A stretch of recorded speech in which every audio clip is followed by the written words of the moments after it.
What's up, guys? I'm Combat Craig, and today's question is why would you want to keep a chronic pain journal? I grabbed this information from Doug over at the Veterans Claims Assistance group on Facebook, and I left a link to his Facebook page below. He's got lots of good info, and from time to time, I've been known to repeat it.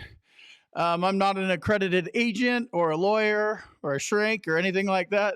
Just veteran to veteran advice here. So, the purpose of a pain journal is to communicate your pain to the VA rater.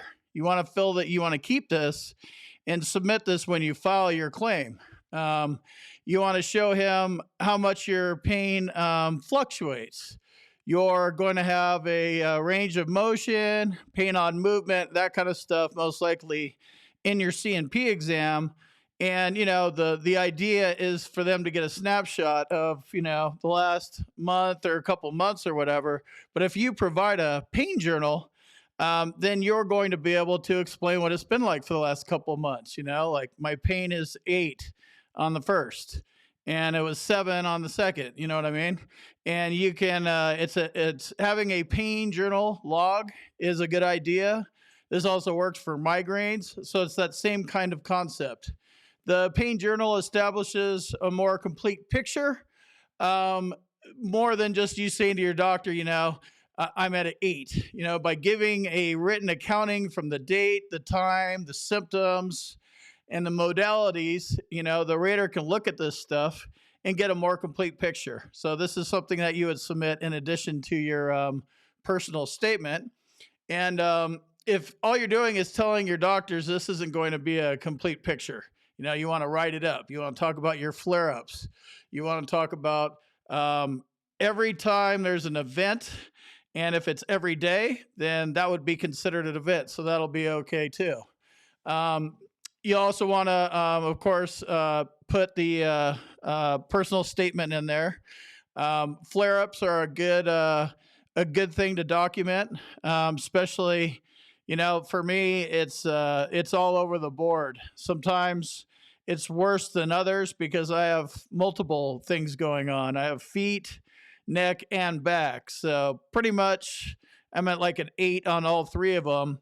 Sometimes one gets a little better. So, you know what I mean? Trying to explain what that's like since it changes on a day-to-day, minute-by-minute, hour-by-hour basis. Having a journal makes a lot of sense. So, get your pain journal. I think it's a good idea. Make sure it's submitted with your claims. You do not want to hand the pain journal to your C&P examiner. This does not guarantee that it's going to get to the rater. The C&P examiner doesn't even decide your claims. He's hired by the VA to do a job, whatever job they want him to do. Evaluate this, evaluate that. His job isn't to take pain journals and stuff. You can offer it to him, but the idea is to submit this with your claim so the VA rater has it prior to your C&P exam. So want to just kind of throw this little nugget out there. Different ways to document a pain journal. If you're old school, you like writing stuff down in a notebook, that works. If you're a little more advanced, a spreadsheet, or there's lots of apps available on the iPhone and Android where you could document pain and, pretty much anything. Anything that's bothering you about a disability, it's a good idea to document it. I was in a cognitive behavioral therapy, and that's one of the things they had us do, document the pain, document how much we were able to take a little breathing exercise. These little things, show a track record, and they can be used as medical evidence. Hope you enjoyed this little tidbit, and I'll see you in the next video.